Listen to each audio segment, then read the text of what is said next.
Welcome! You are now watching Vel's Best Channel.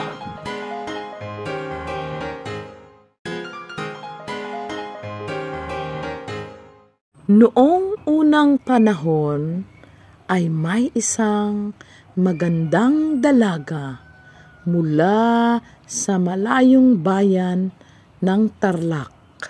Siya ay si Rosa. Bukod sa iwing ganda, ay nakilala rin si Rosa na gagawin ang lahat para mapatunayan ang tunay na pag-ibig. Ayon sa kwento, nakatakda ng ikasal si Rosa kay Mario nang matuklasang may malubhang sakit ang lalaki. Sa kabila ng lahat, ay pinili pa rin ni Rosa na magpakasal sila ni Mario upang mapaglingkuran niya ito hanggang sa huling sandali ng buhay ni Mario. Gayunman ay hindi pumayag si Mario dahil ayon kay Mario ay sapat na sa kanya na baunin ang pag-ibig ng dalaga hanggang sa kabilang buhay. Pinaglingkuran ni Rosa si Mario. Hindi siya umalis sa tabi nito.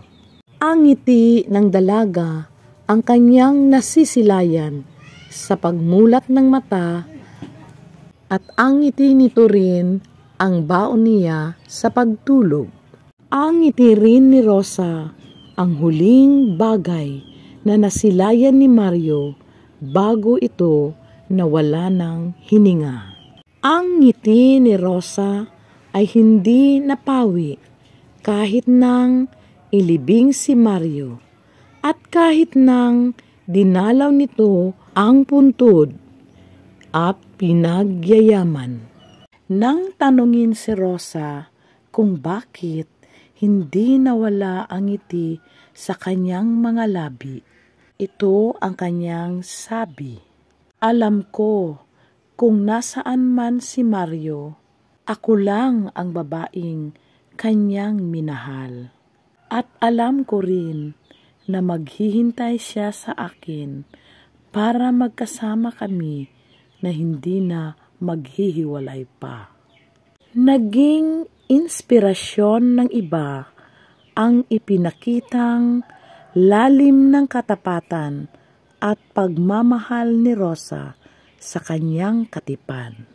Hanggang sa pagdating ng panahon, bago pa namatay si Rosa, ay hiniling ni Rosa na sa tabi ng puntod ni Mario siya ay ilibing. Kakatuwang may tumubong halaman sa kanyang puntod at kay ganda ng mga naging bulaklak. Tinawag nilang rosas ang mga iyon bilang alaala ng isang dalagang simbolo ng tunay na pag-ibig.